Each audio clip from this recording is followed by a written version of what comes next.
Students, तो welcome to the class of physics. अपन chapter कर रहे थे चैप्टर नंबर 5 एंड उसके अंदर अपन ने किया था लास्ट फ्रिक्शन। तो मैंने लास्ट वीडियो में आपको फ्रिक्शन के सारे टाइप्स बता दिए थे, उसके अंदर जो जो अलग अलग मेथड होते हैं वो सारे बता दिए थे। लिमिटिंग फ्रिक्शन का अपन ने एक फार्मूला पढ़ा था, काइनेटिक का भी वही का वही फार्मूला होता है, बस अपने को पता है जैसे अपन ने फ्रिक्शन का लिखा था म्यू आर, मतलब स्टैटिक फ्रिक्शन है तो अपन म्यू एस आर लिखेंगे, एंड काइनेटिक फ्रिक्शन है तो म्यू के आर लिखेंगे। मतलब म्यू का वैल्यू सेम ही रहता है, चेंज नहीं होता है, बाय द सरफेस चेंज होते रहता है। तो अपन उसके क्वेश्चंस करेंगे अभी, तो आपको इसमें पता चल जाएगा कि क्या चीज़ होता है। उससे पहले अपने को दो टर्म देखना है फ्रिक्शन के बारे में, फिर अपन उसके क्वेश्चंस के ऊपर चलेंगे। तो सबसे पहले अपन दो टर्म देखते हैं कि उस फ्रिक्शन की उसके ऊपर दो टर्म्स क्या आती है। तो सबसे पहली टर्म है अपने पास में angle of friction.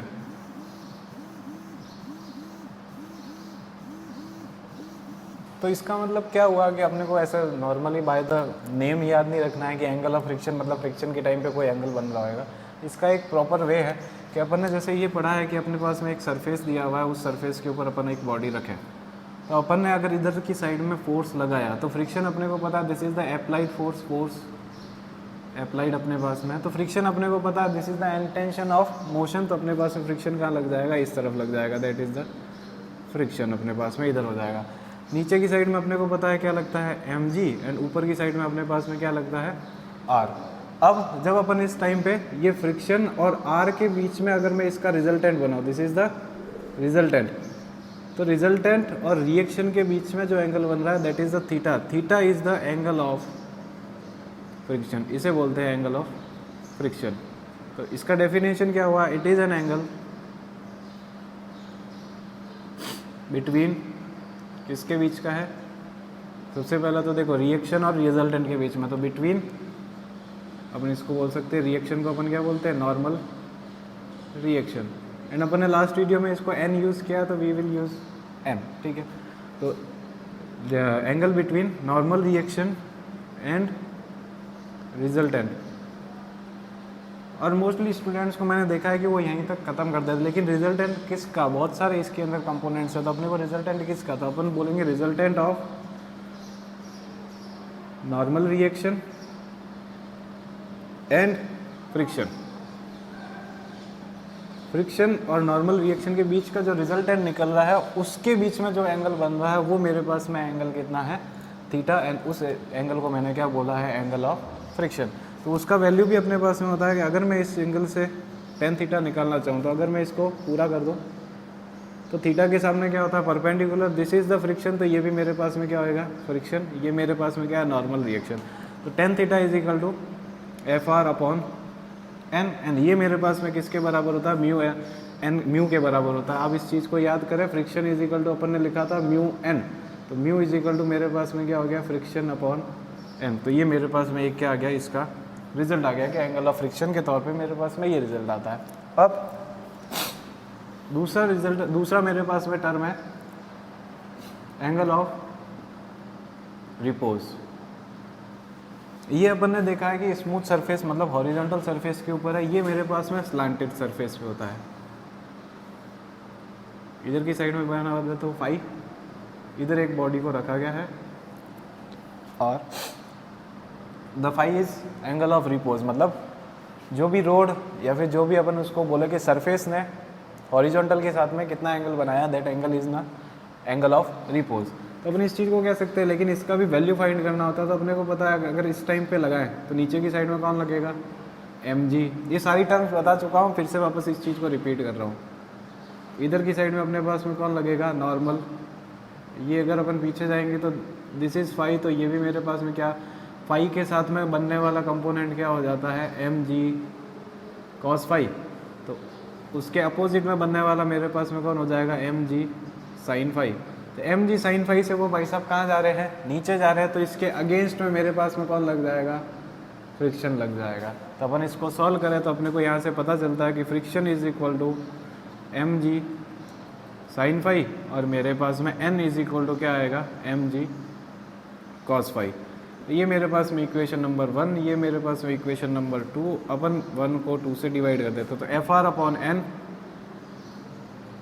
Is equal to mg से mg कट जाएगा, sine phi upon cos phi, वो मेरे पास में क्या हो जाएगा, 10φ and again F R upon N, अभी अपन ने क्या लिखा था, ये मेरे पास में क्या आ गया, म्यू आ गया।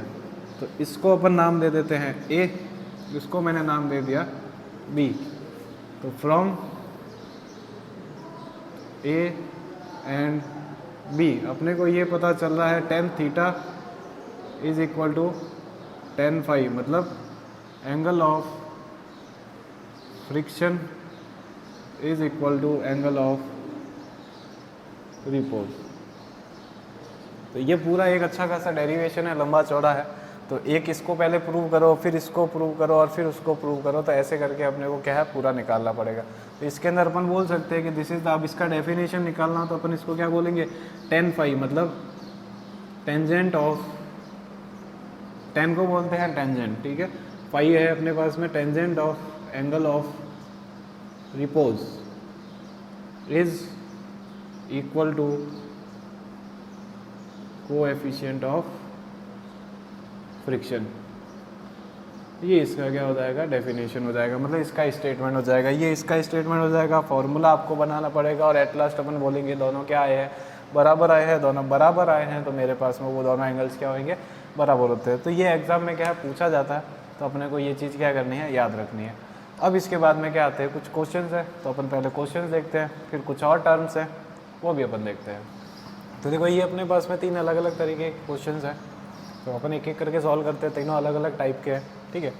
तो फर्स्ट क्वेश्चन में अपने को क्या देगा, 5 kg का अपने पास मास है और उसके ऊपर फोर्स लग रहा है कितना, 10 न्यूटन का इस डायरेक्शन में। तो अपने को सीधा सीधा पता चल जाना चाहिए, अगर फोर्स इधर लग रहा है तो फ्रिक्शन कहाँ लगेगा, इस डायरेक्शन में लगेगा, ये अपने को पता चल गया। एंड अपने को कोफिशिएंट भी दे रखा है कितना, 0.2। तो अपने को पूछा गया है फ्रिक्शन। तो सबसे पहले फ्रिक्शन का फॉर्मूला अपने पास में कितना है, म्यू इंटू एन। म्यू तो मेरे पास में पड़ा है लेकिन एन नहीं है, तो अपने को पता है नीचे की साइड में कौन लगेगा, 5g, मतलब mg, मतलब 5 है अपने पास में मास, ऊपर की साइड में कौन लगेगा, n। तो अपने को यहाँ से पता चल गया n is equal to 5g, and g का वैल्यू अपन 10 ले लेते हैं, तो 5 इंटू 10 अपने पास में हो गया 50 न्यूटन, ठीक है, दिस इज द न्यूटन है। तो फोर्स ही है भी, ठीक है। अब मेरे पास में फ्रिक्शन का फार्मूला लगाना है, तो फ्रिक्शन का फार्मूला मेरे पास में क्या आ जाता है, ये अपने पास में 0.2 इंटू मेरे पास में n का वैल्यू 50, इसको सॉल्व करते हैं तो मेरे पास में 10 न्यूटन का फोर्स लग जाता है। तो ये यहाँ पे लग रहा है फोर्स, यहाँ पे लग रहा है, तो टोटल फोर्स, फ्रिक्शन का वैल्यू अपन ने निकाल दिया, तो टोटल फोर्स मेरे पास में कितना हो गया, ये 10, मतलब फ्रिक्शन इधर लग रहा है और फोर्स इधर लग रहा है, तो टोटल 10 माइनस 10 कितना हो जाएगा, 0 न्यूटन, मतलब body will be at rest.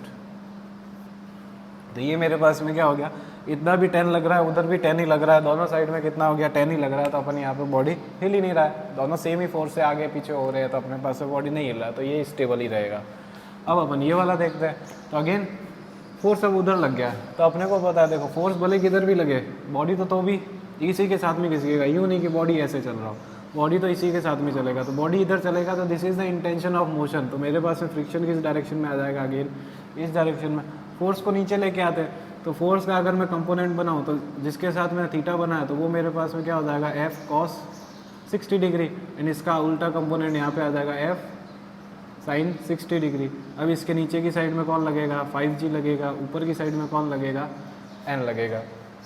तो अपन सॉल्व करते हैं, तो अपने पास में देखो ये n मेरे पास में कितना आ गया, सॉरी n और f साइन 60 क्या है, एक ही डायरेक्शन में, तो अपन इन दोनों को क्या कर देंगे, प्लस कर देंगे, n sine 60 degree is equal to मेरे पास में किसके बराबर हो जाएगा, 5g, मतलब जो नीचे की साइड में लग रहा है। तो n मेरे को पता नहीं है, प्लस f कितना है मेरे पास में 10 साइन 60 होता है मेरे पास में √3/2 इज इक्वल टू 50, तो ये हो जाएगा 5√3, तो 50 माइनस 5√3, तो 50 माइनस 5√3 होता है 1.732, तो 5 इंटू 1.73, अपन लंबा नहीं दे रहे, अपन इतना ही ले रहे हैं। तो इसको अगर अपन सॉल्व करें तो अपने पास में 163 और 8.65, तो इसमें से अपन माइनस करें तो 41.35, ये मेरे पास में क्या आ गया, n का वैल्यू आ गया। अब आप देखो फ्रिक्शन का वैल्यू मेरे पास में कितना आएगा, म्यू इंटू एन, एन अपने पास में वैल्यू n का आ चुका है, तो म्यू का वैल्यू है 0.1, n का वैल्यू है 41.35, तो मेरे पास में फ्रिक्शन का वैल्यू कितना आ जाएगा, 4.135 न्यूटन। ये भाई साहब इधर लग रहे हैं, वो उधर लग रहे हैं, तो उधर अपने पास में कितना लग रहा है, फोर्स, तो अपन फोर्स निकाल लेते हैं। फोर्स अपने पास में कितना है, F cos 60, तो F है मेरे पास में 10 cos 60 मतलब हाफ इन टोटल 5 न्यूटन। तो नेट फोर्स या टोटल फोर्स अपने पास में कितना हो जाएगा, 5 माइनस 4.135, ये मेरे पास में कितना हो जाएगा 0.865। तो ये मेरे पास में कितना आया, पॉजिटिव में आ गया। देखो फोर्स ये वाला ज़्यादा था और ये वाला क्या था, कम था, मतलब ये बॉडी क्या हो जाएगी, चलने लग जाएगी। इस कंडीशन में वो क्या थी, बॉडी रुकी हुई थी, मतलब चल ही नहीं रही थी, क्योंकि दोनों फोर्सेस का सम कितना आ रहा था, 0 आ रहा था। यहाँ पे अपन ने दोनों फोर्सेस को मिला के देखा तो कुछ एक पॉजिटिव वैल्यू, क्योंकि ये वाला ज़्यादा था और ये वाला क्या था, कम था। तो अपने पास वैल्यू कितना आ गया 0.865, और 0.865 न्यूटन फोर्स से क्या है वो बॉडी आगे बढ़ेगा। तो ये दोनों क्वेश्चंस में थोड़ा सा क्या है, अलग तरीका था। एक ऐसा क्वेश्चन भी कभी कभी आ जाता है, अब आपको नेट फोर्स निकालना इन क्वेश्चन से आ जाना चाहिए।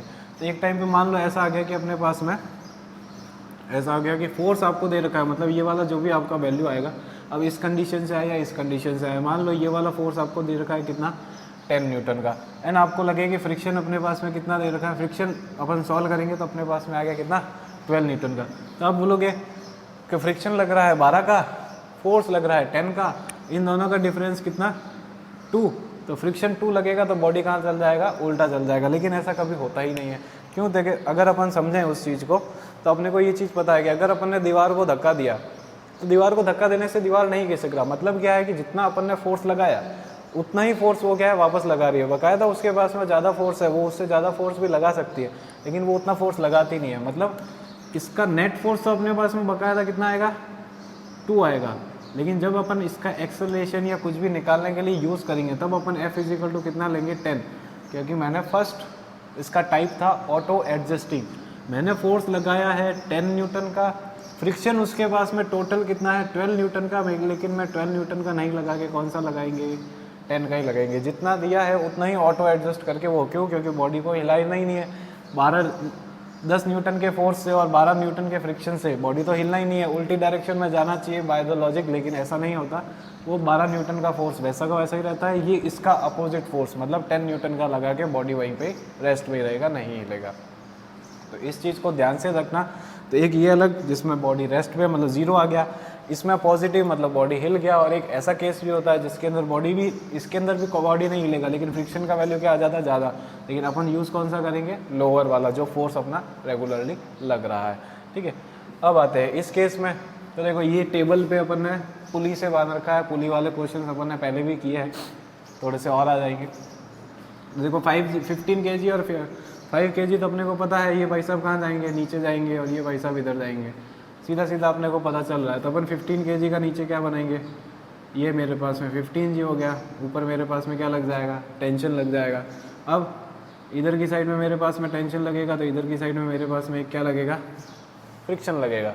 तो अपन इस चीज़ को सॉल्व करते हैं।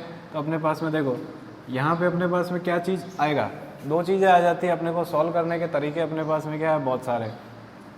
तो अपन यहाँ पे करते हैं, देखो T इजिकल टू mg, मतलब यहाँ पे 15G आ जाएगा, ये T इजिकल टू 15G मतलब मेरे पास में कितना आ गया, 150 आ गया। ठीक है, यहाँ पे ऊपर वाले के लिए मेरे पास में T इजिकल टू क्या आ जाएगा, फ्रिक्शन। कंपोनेंट्स में बदलना पहले भी बता चुके हैं, तो आप इस चीज़ को थोड़ा सा ध्यान से देखें। तो टेंशन इजिकल टू मेरे पास में क्या हो गया, फ्रिक्शन हो गया। अब इस फ्रिक्शन को सॉल्व करना है, तो देखो फ्रिक्शन का वैल्यू अपने पास में क्या होता है, म्यू इंटू एन। म्यू मेरे को दे रखा है कितना, 0.2, एंड एन कितना आएगा, ऊपर जाएगा एन, तो नीचे मेरे पास में कौन लगेगा, 5G। तो 5G मेरे पास में आ जाएगा 5 × 10, तो ये मेरे पास में कितना हो जाएगा, 10 न्यूटन का फोर्स हो जाएगा मेरे पास में।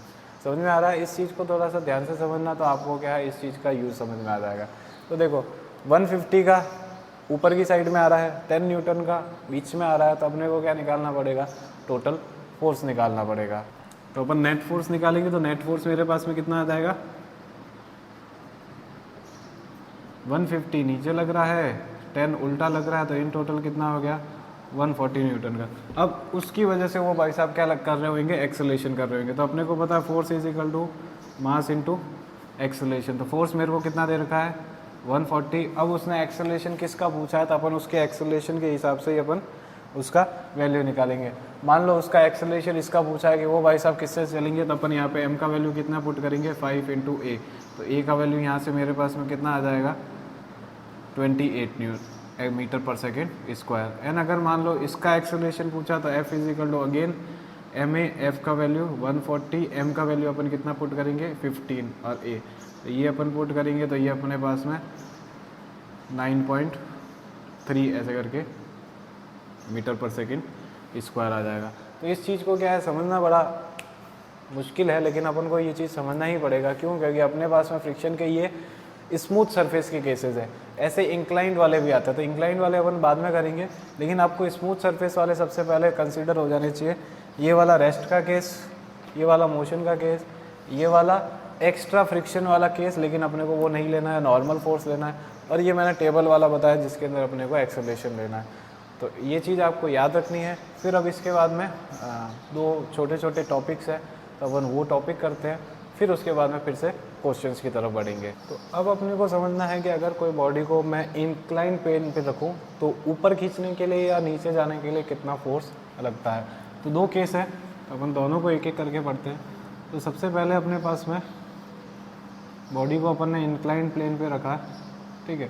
तो अपने को क्या करना है, how much force is applied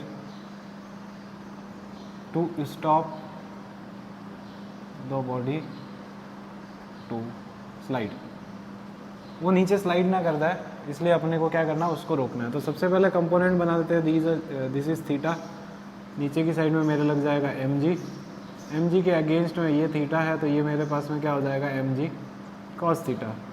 ऊपर की साइड में लग जाएगा n, नीचे की साइड में लग जाएगा mg साइन थीटा।